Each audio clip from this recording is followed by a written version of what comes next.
Chers amis, un nouveau livre est sorti, très récemment. Benoît XVI, Gloria Olivae, La gloire de l'olivier, donc c'est le dernier titre que dans la liste de Malachi pour le dernier pape. C'est un livre de Sergio Russo et Costanza Settesoldi et ça nous amène encore quelque chose de nouveau par rapport à la déclaration de Benoît XVI. Le pape qui n'a pas renoncé, mais qui a révélé le secret des secrets, celui de Fatima. Le troisième secret de Fatima est sans aucun doute le secret le mieux gardé et en même temps le plus énigmatique du XXe siècle, et il continue de l'être au XXIe siècle. Ce qui a été révélé le 26 juin 2000 sous le pontificat de Jean-Paul II, ceci est désormais un fait établi et reconnu par les chercheurs les plus éminents en la matière, ne représente que le texte dans lequel est décrite la grandiose vision de Fatima concernant l'avenir de l'Église et par conséquent du monde entier. Il manque donc le deuxième texte, celui dans lequel se trouve l'explication, fournie par la Sainte Vierge aux trois petits bergers, de cette même grandiose vision eschatologique. Le fait que le message de Fatima n'ait pas été épuisé au 26 juin de l'an 2000 est attesté par l'une des nombreuses contradictions exemplaires qui se sont manifestées par la suite. Le préfet de la Congrégation pour la doctrine de la foi de l'époque, Joseph Ratzinger, a déclaré le 26 juin 2000, lors de la conférence de presse de présentation du document susmentionné: «Ceux qui liront attentivement le texte du dit troisième secret de Fatima seront probablement déçus ou étonnés après toutes les spéculations qui ont été faites.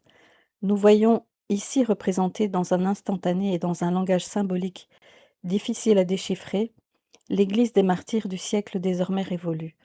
Aucun grand mystère n'est révélé, le voile de l'avenir n'est pas levé.» Joseph Ratzinger lui-même, une fois devenu Benoît XVI, souverain pontife de l'Église universelle, a complètement changé de registre communicationnel.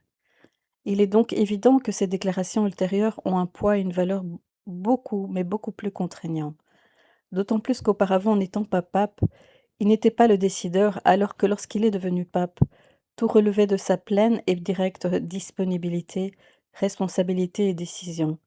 Son action en tant que pontife est en outre soutenue par le Saint-Esprit, également présent dans le magistère ordinaire.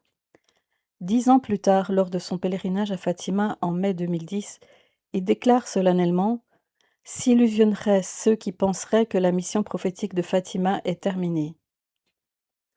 Il est bien connu que lorsqu'on chasse la vérité par la porte, elle revient obstinément par 100 fenêtres, et l'une de ces fenêtres est sans aucun doute celle des apparitions d'Akita, qui ont eu lieu au Japon de 1973 à 1981, l'une des rares apparitions mariales approuvées presque immédiatement par l'ordinaire du lieu, Monseigneur John Shojiro Ito, mais aussi l'une des très rares apparitions mariales approuvées par l'Église universelle en 1988. Mais pourquoi Akita reflète-t-elle Fatima?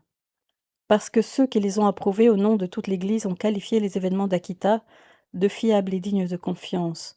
Cardinal Joseph Ratzinger. En effet, en 1998, l'ambassadeur des Philippines au Vatican a parlé d'Akita au cardinal Ratzinger lui-même, et le cardinal m'a confirmé personnellement que ces deux messages de Fatima et d'Akita sont essentiellement la même chose. Mais voici les paroles que le futur pape Benoît XVI a adressées à Monseigneur Ito en 1988. Excellence, vous voulez envoyer un enquêteur sur place afin que l'Église puisse se prononcer sur les apparitions. Je n'ai pas besoin d'enquêteur. Ce secret correspond parfois mot pour mot au secret de Fatima. Et quels sont ces mots pour mots identiques au secret de Fatima? Le secret d'Akita et Fatima est le suivant, c'est la Vierge Marie qui parle. Comme je vous l'ai dit, si les hommes ne se repentent pas et ne se corrigent pas, le Père infligera un terrible châtiment à toute l'humanité. Ce sera un châtiment plus grand que le déluge, tel qu'on n'en a jamais vu auparavant. Un feu tombera du ciel et balayera une grande partie de l'humanité, bons et mauvais, sans épargner ni les prêtres ni les fidèles. Les survivants seront si désespérés qu'ils envieront les morts. Les seules armes qui leur resteront seront le rosaire et le signe laissé par mon Fils. Récitez chaque jour les prières du rosaire. Avec le rosaire, priez pour le pape, les évêques et les prêtres. L'œuvre du diable s'infiltrera même dans l'Église, de telle sorte que nous verrons des cardinaux s'opposer à d'autres cardinaux, et des évêques s'opposer à d'autres évêques. Les prêtres qui me vénèrent seront méprisés et combattus par leurs frères. L'Église et les autels seront saccagés, l'Église sera remplie de ceux qui accepteront des compromis, et le diable poussera de nombreux prêtres et âmes consacrées à abandonner le service du Seigneur. Le démon s'en prendra surtout aux âmes consacrées à Dieu. La pensée de la perte de tant d'âmes est la cause de ma tristesse. Si les péchés augmentent en nombre et en gravité, on ne pourra plus parler de pardon. À noter la date, 13 octobre 1973, anniversaire de la dernière apparition et du miracle de Fatima. Le père T.J. Yasuda était le directeur spirituel chargé directement par l'évêque de suivre tout le déroulement des apparitions, et c'est précisément ce prêtre qui a rapporté tous les faits et toutes les paroles dans un livre dont il a toutefois demandé la publication seulement après sa mort. Que contient donc ce livre de si compromettant pour que sa publication ait été reportée après la mort de son auteur? Sœur Agnès s'est immédiatement précipitée dans mon bureau pour me raconter le message angélique qui avait suivi l'apparition et qui confirmait ce que je pensais. Mais ce message devait rester caché, car il était lié à un événement très grave pour l'Église catholique, l'arrivée d'un faux pape, un pape antéchrist, qui, comme Judas, aurait vendu Jésus et l'Église catholique à ses ennemis et ridiculisé le rôle de notre mère en tant que corédemptrice. C'est ce que nous lisons dans le livre sur Akita du père Yasuda, dont la publication est restée secrète et qui a été écrit en japonais. Cependant, le père Elias Meri a réussi à en obtenir une copie en japonais et à la faire traduire lui-même en anglais. À ce stade, comment Benoît XVI s'inscrit-il dans cette histoire avec sa déclaration et de quelle manière révèle-t-il le secret de Fatima? Nous vous informons qu'un livre vient d'être publié disponible sur la plateforme Amazon, intitulé Benedetto XVI Gloria Olive, le pape qui n'a pas renoncé mais qui a révélé le secret des secrets, celui de Fatima. Écrit par Costanza Soldi et Sergio Russo, qui, à travers une reconstruction philologique et juridique rigoureuse de la déclaration, lue le 11 février 2013 lors d'un consistoire convoqué par le pape lui-même, dont le texte n'est pas fidèlement reproduit sur le site du Vatican. Et ici, l'affaire est complexe à décrire maintenant, mais tout est documenté dans le livre susmentionné, dont nous rapportons ici le cœur, clé de voûte pour comprendre comment Benoît XVI, loin de renoncer à la papauté, a au contraire révélé le plan secret que les cardinaux, surtout ceux appartenant à la mafia de Saint-Gall, auxquels se sont associés à leur insu d'autres cardinaux, ont ourdi contre le seul et unique souverain pontife Benoît XVI, le Gloria Olivae, la gloire du jardin des Oliviers, du Gethsémani de l'Église, du Vendredi saint de l'Église, comme l'écrit le catéchisme de l'Église catholique, l'Église n'entrera dans la gloire du royaume qu'à travers cette ultime Pâque dans laquelle elle suivra son Seigneur dans sa mort et sa résurrection. Catéchisme de l'Église catholique 675, 677. Et le Saint-Père Benoît XVI, se rendant consciemment et librement à la croix, a renouvelé au nom de toute l'Église le sacrifice suprême du calvaire, accomplissant ainsi en ces derniers temps fatidiques, comme il l'a lui-même défini à plusieurs reprises, un geste sans précédent qui a changé le cours de l'histoire. D'ailleurs, le Seigneur lui-même l'avait annoncé à tous ses disciples, aux apôtres en particulier, à Pierre spécifiquement et aujourd'hui à l'Église, son épouse qui ne peut se soustraire à son destin de rédemption universelle. Avant la venue du Christ, l'Église doit passer par une épreuve finale qui ébranlera la foi de nombreux croyants. Catéchisme de l'Église catholique, numéro 675. L'épreuve dans laquelle Dieu aura permis que le berger soit frappé et les brebis dispersées, unique prélude nécessaire cependant à la véritable, glorieuse et merveilleuse résurrection. Alors, si vous vous rappelez, j'avais déjà publié une vidéo où on montrait que sur la vidéo où on voit, on entend le pape Benoît XVI parler, il utilise le mot commissum, alors que dans le texte publié par le Vatican, ils ont changé ce commissum en commisso. Évidemment, ils ont tout changé en faisant cela parce que quand on emploie le mot rinunciare et plus le datif, c'est-à-dire commisso, on traduit alors renoncer. Alors que quand on emploie le mot renunciare plus accusatif, c'est-à-dire commissum, il est traduit alors par annoncer, référer. Donc c'est très différent de renoncer ou d'annoncer.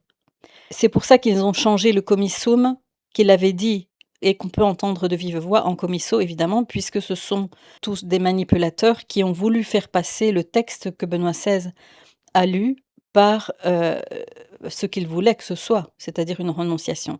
Cependant, même s'ils ont fait cela, on a montré que en fait, ce n'est pas un texte qui permet de dire qu'il ait renoncé à quoi que ce soit, vu qu'il n'a parlé que du ministérium, mais non du munus, mais aussi il le postpose dans le temps, donc ce ne peut pas être un acte juridique fait au présent. Mais donc la nouveauté ici, dans cette découverte ici de Serge Rousseau et de Costanza Settesoldi, c'est que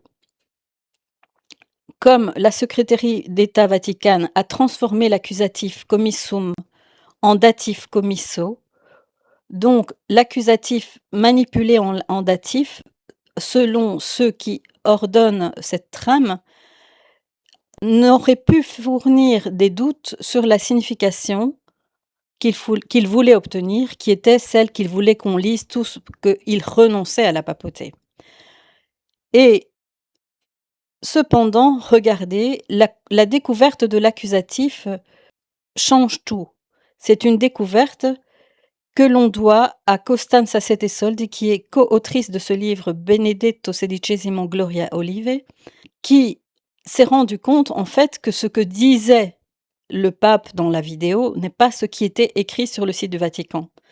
Donc en écoutant l'audio de la voix de Benoît XVI, lorsqu'il lisait la déclaration, eh bien, ce n'était pas ce qui était marqué dans le texte du Vatican sur la déclaration. Donc, mais ce n'était pas la seule manipulation qu'ils ont faite. Si vous écoutez l'ensemble, toutes les vidéos qui concernent ça, ils ont fait plusieurs autres manipulations et surtout quand ils ont traduit dans différentes langues. Alors, la vraie traduction est annoncer, référer le devoir qui m'a été confié par la main des cardinaux, etc. Et c'est comme ça que la vérité a été récupérée en rendant justice au doux Benoît. Bien sûr, en substance, la déclaration n'est pas une renonciation à la papauté comme on l'avait déjà démontré. Donc on avait déjà démontré que ce n'est pas une renonciation au ministérium de Benoît tout en retenant le munus, Dr Cianci et le professeur Corias, mais plutôt un dévoilement. Ici, on comprend que c'est un dévoilement du plan secret des cardinaux, la mafia de Saint-Gall, pour faire démissionner Benoît XVI et en élire un autre, dépourvu du munus divin, c'est-à-dire sans l'assistance du Saint-Esprit, sinon il n'aurait pas pu faire ce qu'il a fait, car les promesses de Dieu sont irrévocables. Tu es pierre et sur cette pierre je bâtirai mon église. D'ailleurs, Benoît XVI, le jour J, va dire, le 28 février, il va dire que c'est un pour toujours. Donc en fait, qu'il a bien jamais renoncé à ce qu'il est. Et ainsi révélé le troisième secret de Fatima, dans lequel il a été prophétisé que Satan s'introduirait jusqu'au sommet de l'Église, un Judas qui aurait trahi, mais qui aurait aussi révélé le sacrifice du Christ, dans ce cas celui de l'Église, le premier pour la rédemption de l'humanité, le second pour nous introduire dans l'ère du triomphe du cœur immaculé de Marie. Donc pour résumer à nouveau, Cianci et Corias traduisent ainsi « Je déclare renoncer au ministérium à cause du méfait », parce qu'ils ont traduit commissum comme étant un méfait. Mais la traduction de Settesoldi et Rousseau dit que quand on emploie renunciare plus commissum, ça donne révéler. Je déclare révéler que la tâche qui m'a été confiée par les cardinaux est de faire en sorte que le siège soit vide et que le conclave qui doit être convoqué a pour but d'élire un autre souverain pontife. Par conséquent, qualifie deux objectifs détournés, à savoir, on a fixé à Benoît XVI la mission de veiller à ce que le siège soit vacant, alors que le nouveau conclave a été chargé d'élire un autre souverain pontife. Mais entre-temps, le vrai, lui, n'a pas renoncé. Très chers frères, je vous ai convoqués à ce consistoire, non seulement pour les 3 canonisations, mais aussi pour vous communiquer la décision de la grande heure pour la vie de l'Église.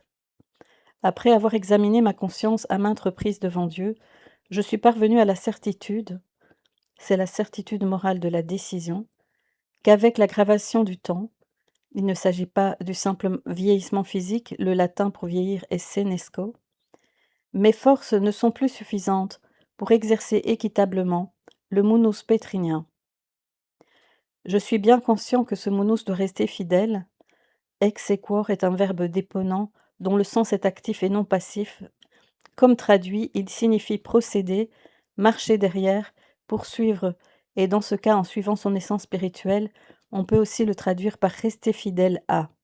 Il signifie encore poursuivre le coupable, à son essence spirituelle. Donc je reprends. Je suis bien conscient que ce monos doit rester fidèle à son essence spirituelle, non seulement par l'exercice de la juridiction. Le ius agendi est aussi l'action pénale. L'exercice de la juridiction et de la parole, le prononcé du jugement, du magistère qui est aussi correction, mais aussi par la souffrance et la prière, la croix et l'intercession, le munus sanctificandi. Cependant, dans le monde de notre époque soumis à de rapides transformations et bouleversé par des revendications écrasantes pour la vie de foi, la direction de la barque de Saint-Pierre et l'annonce de l'Évangile exige une vigueur du corps, normatif et ecclésial, et de l'âme, c'est-à-dire des principes moraux non négociables, vigueur qui ces derniers mois a diminué. Minuo est un passif présent et signifie est dévalorisé, contesté, privé d'efficacité juridique. En moi. Donc je reprends. Cependant, dans le monde de notre époque, soumis à de rapides transformations et bouleversé par des revendications morales écrasantes pour la vie de foi, la direction de la barque de Saint-Pierre et l'annonce de l'Évangile exige une vigueur du corps et de l'âme, vigueur qui ces derniers mois a diminué en moi, c'est-à-dire dans mon pontificat, au point de devoir reconnaître mon incapacité à bien administrer le pouvoir de gouvernement qui m'a été confié. Pour ces raisons, pleinement conscient de la portée ecclésiologique, juridique, eschatologique, déclaration de faits visés au canon 412, empêchement d'exercer une fonction ecclésiastique, au canon 1375, usurpation d'une fonction ecclésiastique, au canon 751, schisme, hérésie et apostasie, le tout documenté dans le dossier Errans,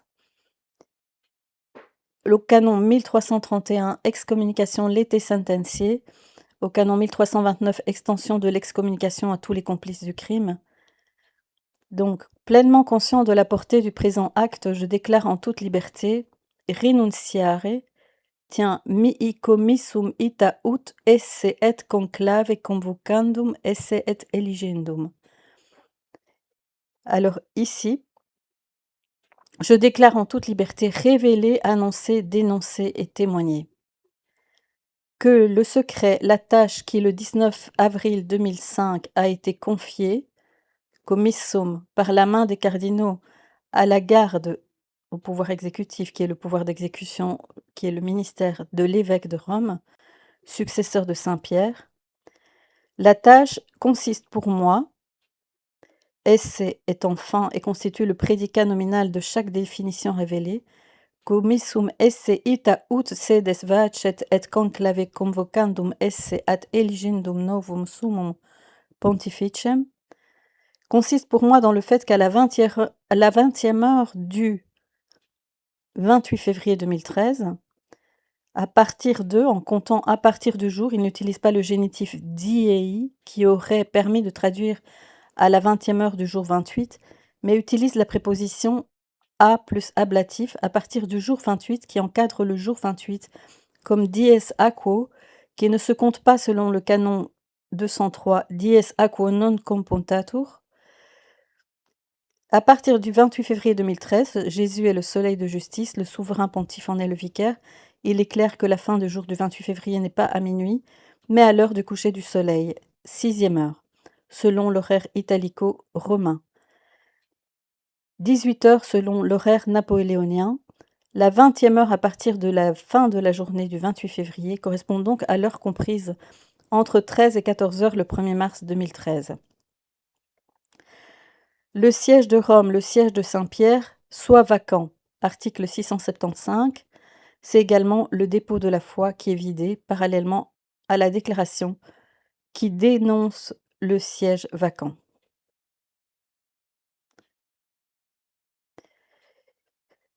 et que le conclave doit être convoqué afin qu'un nouveau souverain pontife soit élu par ceux qui en ont la compétence, c'est-à-dire ceux auxquels s'applique le pont douce de la déclaration en termes de nullité de l'élection elle-même et de tous les actes ultérieurs du nouveau élu, d'excommunication et d'extension subjective des excommunications à tous les complices du crime. Canon 1329. Très cher, je vous remercie de tout cœur pour tout l'amour, amour humain, différent de la caritas et donc pas pleinement ordonné, et le travail, y compris la fatigue et les efforts, avec lesquels vous avez porté et apporté avec moi le poids de mon service, et je vous demande pardon pour toutes mes fautes. Nous confions maintenant la Sainte Église de Dieu aux soins de son souverain pasteur notre Seigneur Jésus-Christ, et nous implorons sa Sainte Mère d'assister par sa bonté maternelle les pères cardinaux dans l'extirpation du nouveau souverain pontife. Éligere ne doit pas être traduit par élire, car pour chaque élection pontificale, l'imploratio au Saint-Esprit est normative, lequel, bien évidemment, ne peut pas être remplacé par la très sainte Vierge Marie. Raison pour laquelle le seul service auquel l'intervention efficace de Marie peut être associée consiste dans l'extirpation du nouvel élu et ne peut en aucun cas consister à coopérer au crime de sa propre élection. En ce qui me concerne, je souhaite continuer à l'avenir à servir de tout cœur la Sainte Église de Dieu avec une vie dédiée à la prière. C'est ainsi si vous le voulez bien. Costanza Sette Soldi et Sergio Russo. Lors de son homélie pour la célébration de la fête de Notre-Dame de Guadeloupe dans la basilique Saint-Pierre, le 12 décembre 2019, Bergoglio a parlé avec mépris d'un titre donné à Marie par la tradition de l'Église. Pour le pape, seuls ces titres touchent à l'essentiel, tandis que pour beaucoup d'autres, comme rapporté dans les litanies de Lorette, ils reflètent plutôt la piété populaire. D'autre part, il rejette résolument le titre de co-rédemptrice en disant « Fidèle à son maître qui est son fils, l'unique rédempteur, elle n'a jamais voulu s'attribuer quoi que ce soit du fils, elle ne s'est jamais présentée comme co-rédemptrice. » À la fin de cette homélie, prononcée à la veille du 50e anniversaire de son ordination sacerdotale, il ajoute « Quand les gens viennent avec des histoires selon lesquelles nous devrions déclarer ceci ou faire tel autre dogme, ne nous perdons pas en absurdité. » Et nous savons évidemment que après Bergoglio, nous avons maintenant le cardinal Fernandez et ensuite Léon XIV qui a confirmé, cette fois-ci non pas une phrase mise comme ça dans une homélie, mais il y a bien un document qui nie ce titre et même celui de médiatrice de toute grâce, confirmé par Léon XIV qui n'est pas pape, puisque Benoît XVI n'a pas vraiment démissionné. Alors, en gros, c'est le mot commissum plus datif qui change tout dans la déclaration.